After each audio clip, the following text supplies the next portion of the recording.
काहे हो नैहर में दिक्कत होता ससुरों में आ बाजारे जाते रहो तो जौन मांगे तौन दिए हो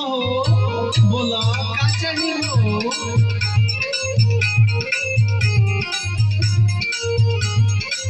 सुना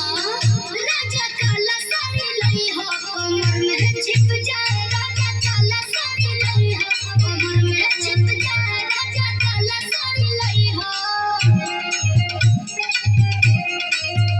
राजा काला साड़ी लई हो कमर में छिप जाए राजा काला साड़ी लई हो तू तो बड़ हो कबो कहे लो कि लाल लिपस्टिक ले आवो अभी बहुत अभी करिया साड़ी ले आवो नैहर ससुर के जोड़ते रहो तू जोड़े तोरा का ओइ जरन के हमरा भौजी से ना देखल जात आए जरन के तहरा भौजी के लेके देखल जात हां का भाई हो अपन विस्तार बताओ नैहर में पहिने भौज हमारी बराजन नैहर में पहिने भौज हमारी बराजन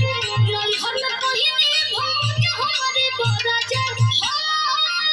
सारी ससुरा में हारे सारी ससुरा में पहिनी दुनिया चोरी जाए राजा काला साड़ी लई हो कमर में छिप जाए राजा काला साड़ी लई हो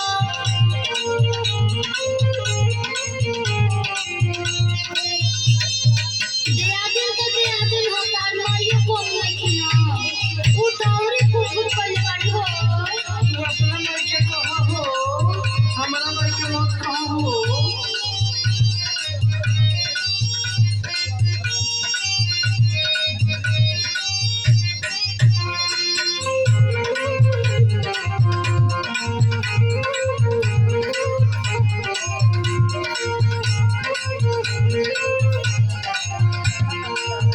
नैहर में पहिने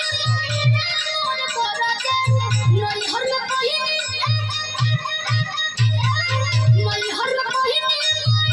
मोर बराजन नैहर में पहिने मोर बराजन सारी ससुरा में हारे सारी ससुरा में पहिने ससुया जरी जाए राजा काला साड़ी लई हो कमर में छिप जाए राजा काला साड़ी लई हो तारा बहिन के चटनी सासु नहीं हो उ तो भी आई दिया का भाई हो ओने हमार बहिन चमचा के लड़त रहे आइने तहार बहिन खोपड़ी बजा के लड़तिया हो हमार बचिए जाए तो